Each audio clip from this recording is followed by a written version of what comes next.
Série de vidéos sur les lois de probabilité à densité. Nous allons voir dans cette vidéo ce qu'est une loi de probabilité. Si on se dote d'une variable grand X continue, telle qu'elle a été définie dans une première vidéo, eh bien, vous avez dû comprendre que la probabilité que grand X soit égal à K, une valeur quelconque, est forcément égale à 0. On ne va pouvoir définir que la probabilité que ma variable grand X appartienne à un intervalle AB. Du coup, il va nous falloir déterminer une loi de probabilité de ma variable grand X, c'est-à-dire une loi qui permet de calculer précisément la probabilité que ma variable grand X appartienne à un intervalle donné. Eh bien, on va faire un lien direct avec une fonction pour laquelle on pourra déterminer l'intégrale sous la courbe.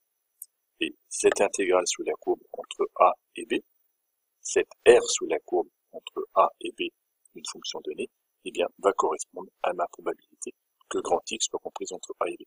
Le problème est quelle est cette fonction f qui va pouvoir me définir, du coup, par cette intégrale, la probabilité que grand X appartienne entre A et B.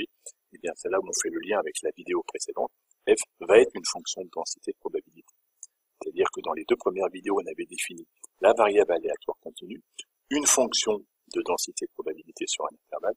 Eh bien, en réunissant ces deux informations et ces deux objets préalablement définis, on va définir, grâce à un petit calcul intégral, la loi de probabilité d'une variable aléatoire continue.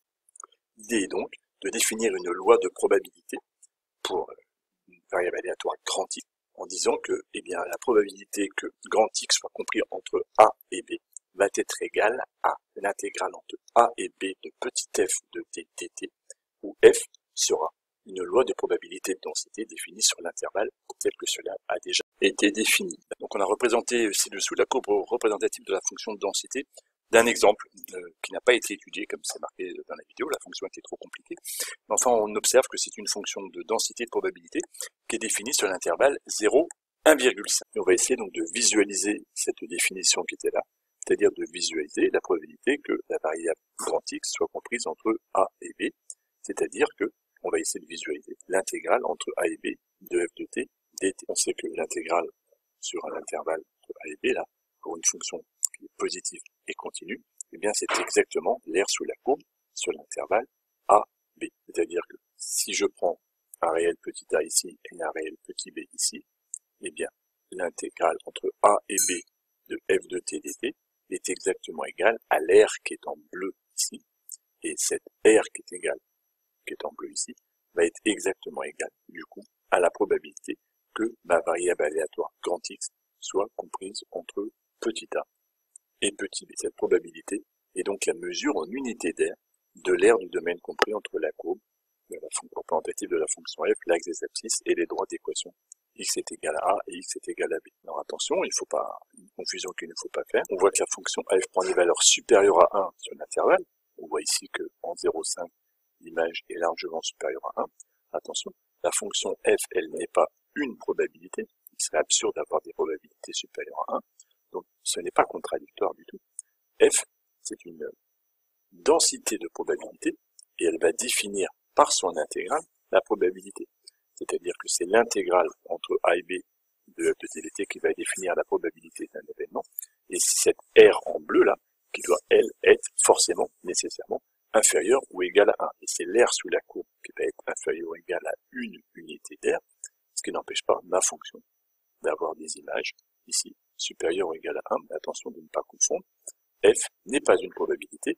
F, c'est une densité de probabilité, une fonction qui me permet de définir la probabilité pour une variable aléatoire continue. Il va y avoir des propriétés évidentes qu'on va mettre en œuvre tout de suite, c'est que si on a une variable aléatoire qui suit une loi de probabilité de densité petit f sur un intervalle i, alors la probabilité que grand X, variable aléatoire, soit égale à une valeur fixée petit a, eh bien c'est l'intégrale entre a et a de f de t dt, ce qui est exactement égal à 0. On avait déjà discuté de ça dans la première vidéo.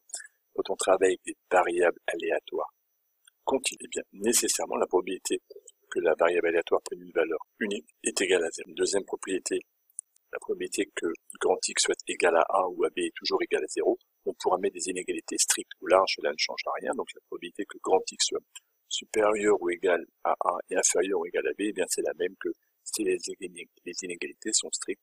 Toutes ces probabilités sont exactement les mêmes en application, du coup, de la propriété précédente. Reste une troisième probabilité un petit peu plus embêtante à calculer, lorsqu'on doit calculer la probabilité que grand X est supérieur ou égal à A. On va déterminer l'intégrale sous la courbe ici entre A et 1,5, c'est-à-dire qu'on va mesurer l'aire sous la courbe qui est en bleu ici. Comme f est une loi de probabilité, eh bien l'aire sous la courbe entre 0 et 1,5 est exactement égal à 1. Ou si je dois déterminer l'aire jaune, P de grand X supérieur à A, eh bien cela va être exactement égal à 1 moins P de grand X inférieur ou égal à A. Soustrayant l'aire en bleu à 1, on déterminera l'aire qui est en jaune exprimée en unité d'aire. Cette vidéo est terminée.